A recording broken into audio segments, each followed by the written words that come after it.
Bonjour. Le terme objection commerciale est généralement utilisé pour désigner une objection qui est formulée par un potentiel acheteur dans le cadre d'une situation de vente ou de négociation commerciale. Ici, il s'agit d'un avis, d'une remarque ou d'un argument qui peut faire obstacle à la présentation et ou à l'acceptation de l'offre, donc achat de biens ou services. Ainsi donc, pour maximiser les chances de réaliser l'acte de vente d'un produit, et surtout pour le délégué médical dans le cadre d'une situation de vente, il est impératif pour lui de traiter toutes les objections qui se présentent. Comment donc traiter une objection? On en parle maintenant. Installez-vous. C'est la biophysicale.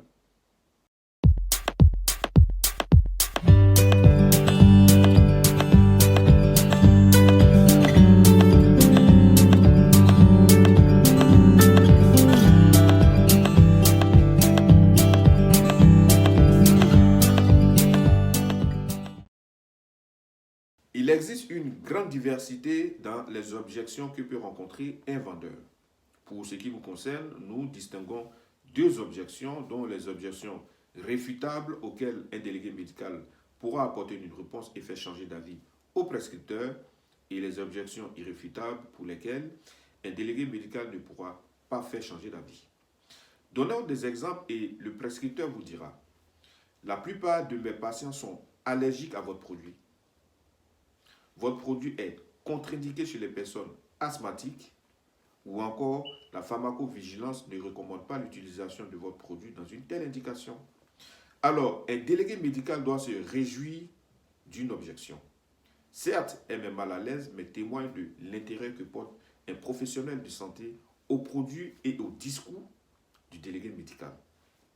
Soulignons également qu'un médecin ou un pharmacien qui ne s'intéresse pas à un produit ne cherchera pas à discuter, il se taira et il ne fera jamais d'objection. Notons également qu'il existe une méthode simple pour répondre aux objections, et cette méthode est constituée de différentes parties. Dans la réponse aux objections, toutes les étapes ne sont pas obligatoires. Dès que le délégué médical sent que sa réponse satisfait son prescripteur, il pourra continuer son argumentation. Cependant, il faut remarquer qu'il est indispensable de traiter une objection lorsque celle-ci est formulée. Le délégué médical doit alors arrêter son argumentation, répondre au prescripteur, sinon celui-ci ne l'écoutera plus. Et une fois l'objection traitée et levée, il pourra aisément et tranquillement continuer son argumentation. Lorsque l'objection est formulée, il faut accuser réception. Le délégué médical dira donc à son prescripteur, médecin ou pharmacien qu'il a bien entendu son objection. Il devra se montrer empathique, regarder celui-ci droit dans les yeux en souriant. Avec cette attitude, le délégué médical montre à son prescripteur qu'il est serein et prêt à répondre à toutes sortes d'objections. Ici, il faut noter que le regard est très important. On ne peut pas répondre aussi efficacement à une objection si l'on ne regarde pas son interlocuteur droit dans les yeux. Et comme j'ai à le dire très souvent, le respect et la considération se trouvent dans le regard. Il faut toujours chercher le regard de son prescripteur. Vous le savez déjà, reformuler, c'est dire la même phrase avec d'autres mots. Prenons un exemple de dialogue entre un médecin et un délégué médical. Le médecin va dire au délégué: mademoiselle Bakayoko Yacine, votre produit est trop cher. Au délégué de répondre: docteur, mon produit vaut 6500 ou 10 euros. C'est trop cher par rapport à vos patients? Il lui dira naturellement oui. Cette étape est très importante. Dans cet exemple, elle peut paraître anodine, mais la reformulation permet au délégué médical de mieux comprendre l'objection du médecin. Si le délégué médical veut traiter et répondre correctement à toutes sortes d'objections, il faut qu'il se rassure d'avoir bien saisi la question.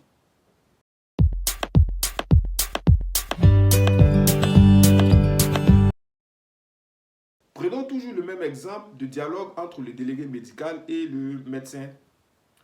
Mademoiselle Bakayoko, votre produit est trop cher. Docteur, mon produit vaut 6500. C'est trop cher pour vous? Oui. Mais dites-moi, docteur, mon produit est trop cher par rapport à quoi, s'il vous plaît?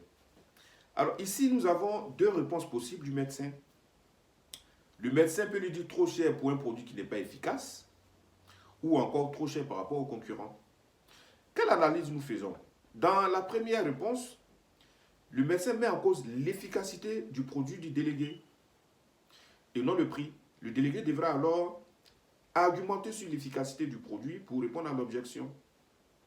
Par contre, dans le deuxième exemple, le prix est comparé à celui du concurrent.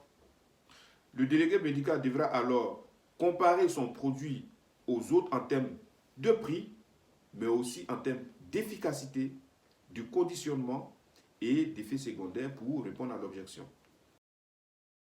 Répondre à une objection, comme nous l'avons dit tantôt, consiste à argumenter, c'est-à-dire transformer une caractéristique produit en avantage, puis en bénéfice client.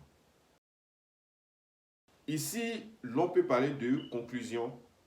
Après avoir argumenté, le délégué médical doit s'assurer que sa démonstration a bien été comprise et acceptée par le prescripteur.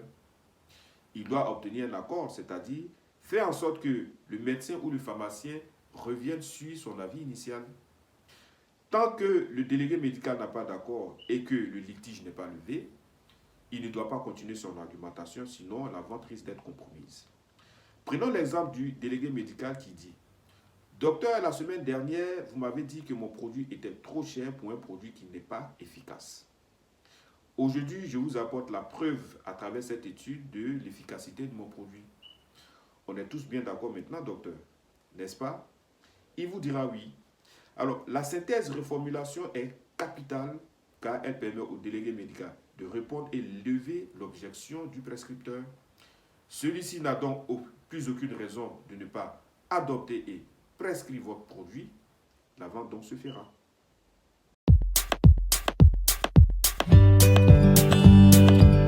Pour conclure notre entretien sur ce chapitre, l'on a pu voir la semaine dernière dans une vidéo comment développer un argumentaire produit. Dans un premier temps, il faut partir d'une caractéristique produit pour la transformer en avantage puis en bénéfice client. Dans un deuxième temps, comme on a pu le faire aujourd'hui, répondre aux objections selon la méthode accusé-réception, reformuler, identifier, répondre à l'objection et faire la synthèse reformulation. Nous disons que l'argumentaire est la phase primordiale d'une vente. Pour qu'il soit juste et adapté aux besoins, le délégué médical doit parfaitement connaître son prescripteur. Connaître son prescripteur, cela veut dire connaître le médecin ou le pharmacien que nous visitons au quotidien sur le plan humain, donc son profil et comportement pour prévoir ses réactions. Le connaître également sur le plan professionnel, c'est-à-dire le fonctionnement de son officine, de son cabinet, le type de patient et sa relation avec ses confrères pour comprendre ses besoins. Et ensuite, connaître son prescripteur par rapport aux concurrents, avec qui et comment travaille-t-il pour défendre son produit. Ainsi prend fin notre entretien aujourd'hui. Bon week-end à tous et je vous dis à très bientôt.